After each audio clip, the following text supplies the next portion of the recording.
Hello दोस्तों, कैसे हैं आप लोग। उम्मीद है आप सब अच्छे ही होंगे और अपने जीवन को भरपूर तरीके से एंजॉय कर रहे होंगे। तो दोस्तों, आ गया है आपका ये दोस्त आपको बताने एक नए देश के बारे में कुछ रोचक जानकारी। दोस्तों, इस वीडियो में हम सिर्फ बात ही नहीं करेंगे, ईरान में कौन कौन सी घूमने की जगह है और वहाँ पे कितना खर्चा आएगा, इन सब के बारे में भी डिस्कस करेंगे।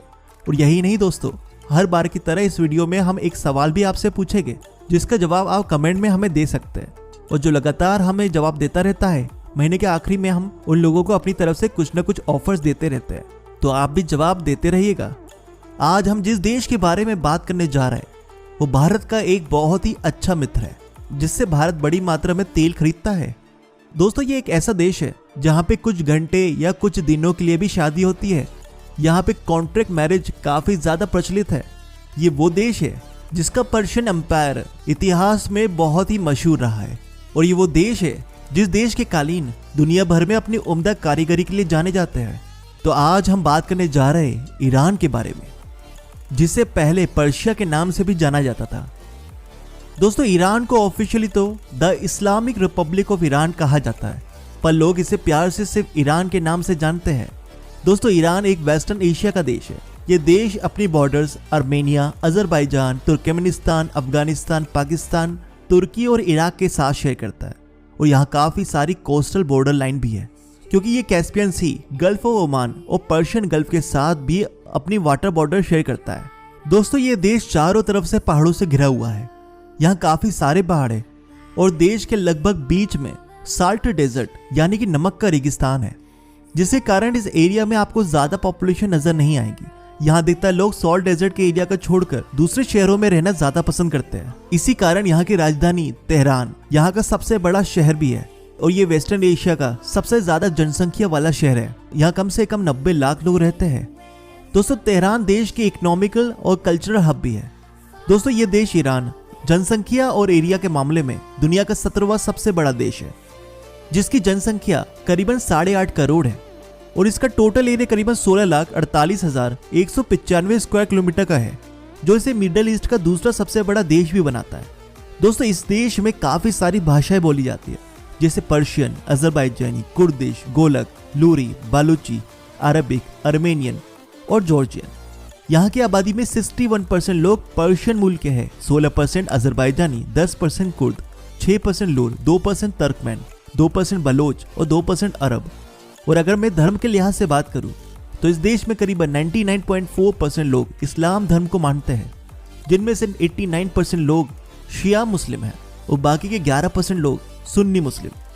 और इसके अलावा यहाँ पर क्रिश्चियन, यहूदी और दूसरे दीगर मजहबों के लोग भी रहते हैं।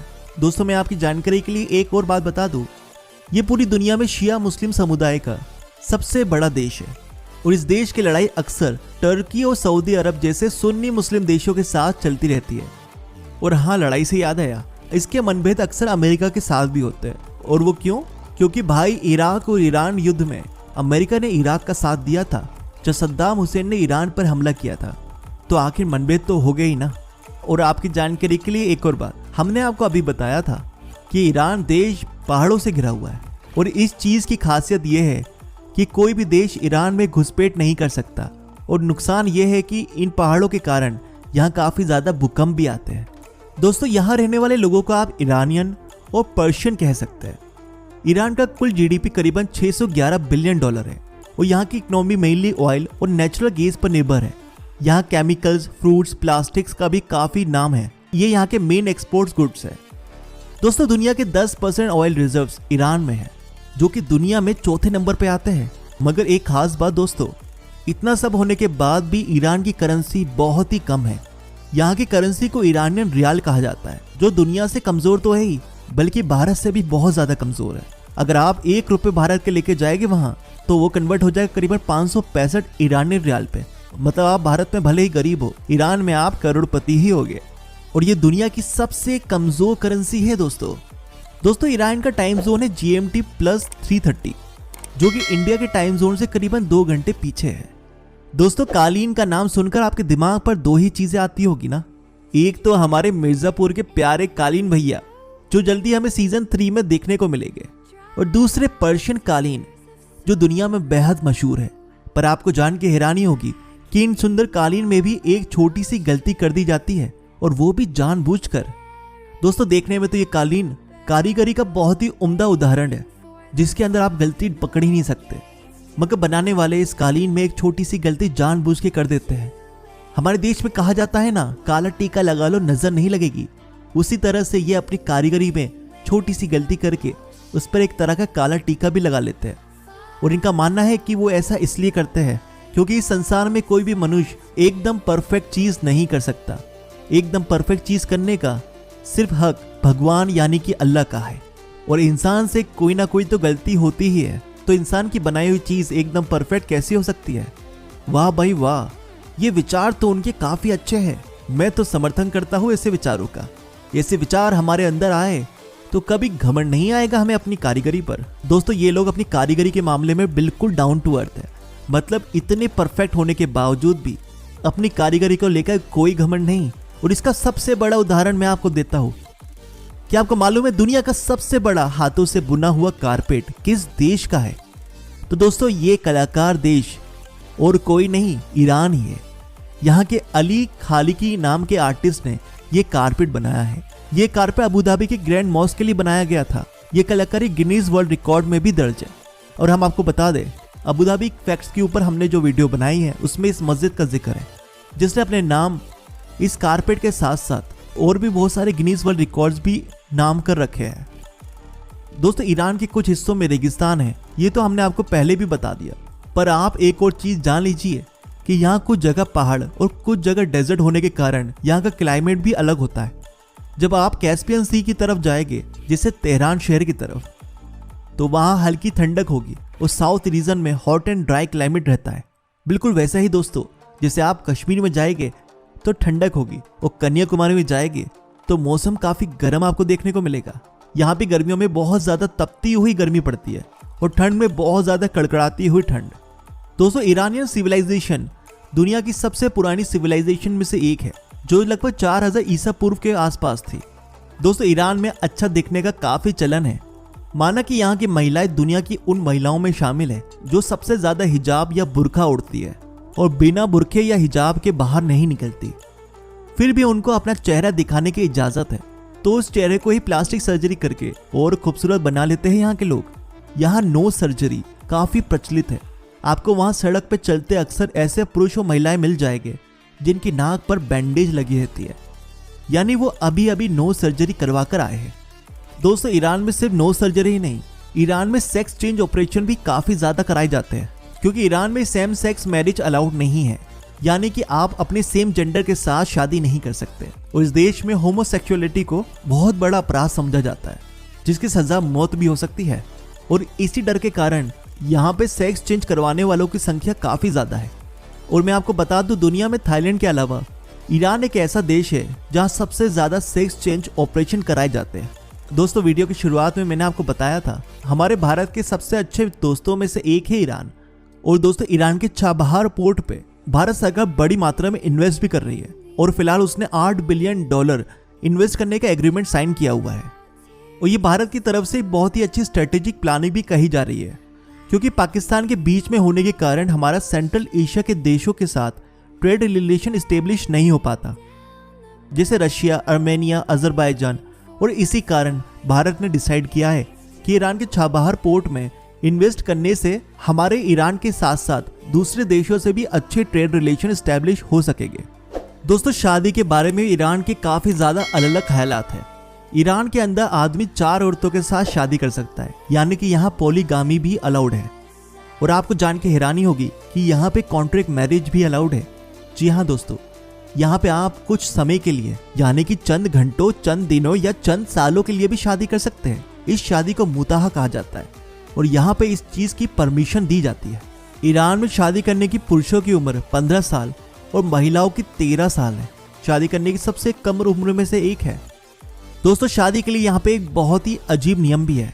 जब आप शादी करते हैं तो आप कॉन्ट्रैक्ट मैरिज में ये लिखवा सकते हैं कि आपकी बीवी कि ईरान के बाहर ट्रैवल करेगी या नहीं, वो फैमिली के साथ कितनी बार मिलेगी, वो कितने बच्चों तक पैदा हो सकते हैं। और हाँ, बच्चों के मामले में भी ईरान थोड़ा स्ट्रिक्ट है। यहाँ पे फैमिली प्लानिंग को काफी ज्यादा तवज्जो दी जाती है। अगर आप शादी कर रहे हैं तो आपको कम से कम 1 घंटे का फैमिली प्लानिंग के ऊपर लेक्चर देना होगा और वहाँ पे ये जज किया जाता है कि आप फैमिली प्लानिंग के बारे में कितना जानते हैं, ताकि जब आप फैमिली स्टार्ट करें तो आपको अपनी जिम्मेदारी का एहसास हो। दोस्तों शादी की बात चल रही है तो एक अजीब कानून के बारे में भी मैं आपको बता दूं।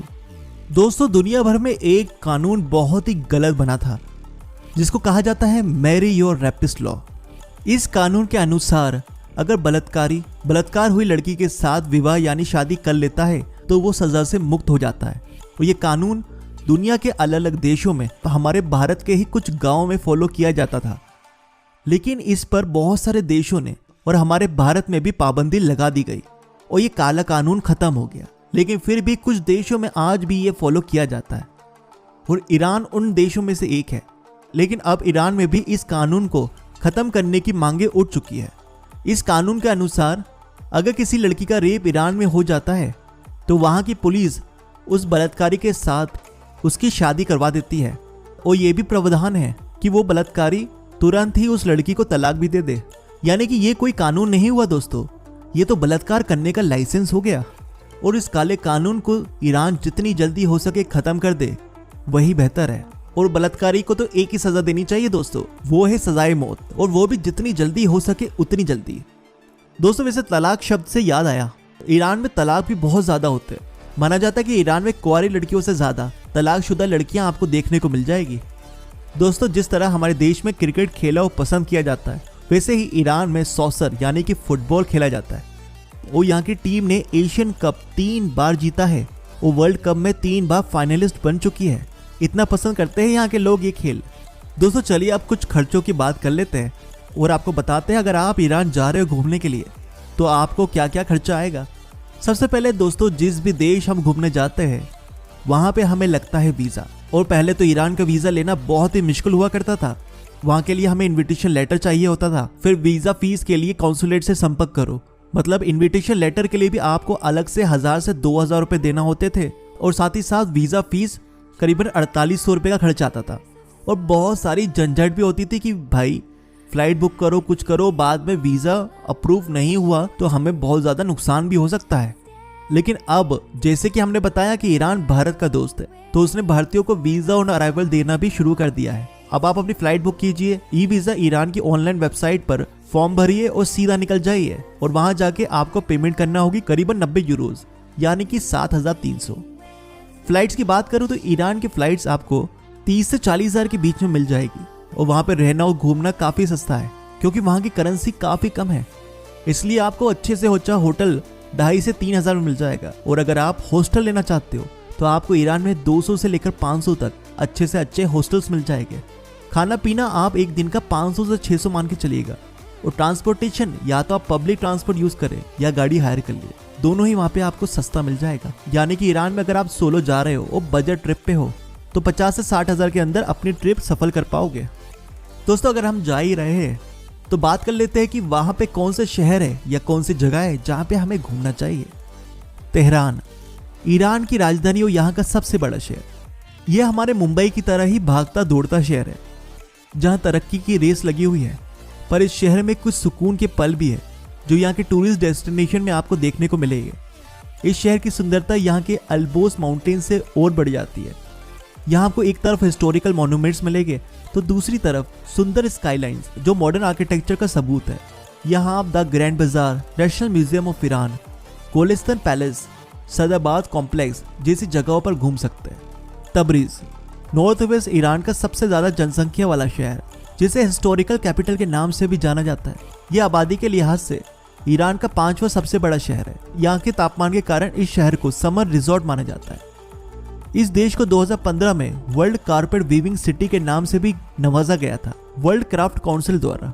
दोस्तों अगर आप शॉपिंग के लिए जा रहे हैं यहाँ तो ये आपका बहुत ही अच्छा डिसीजन है क्योंकि यहाँ पे दुनिया के सबसे बड़े मार्केट्स और बाजार आपको देखने को मिलेंगे जहाँ से आप बहुत सारी खरीदारी कर सकते हैं।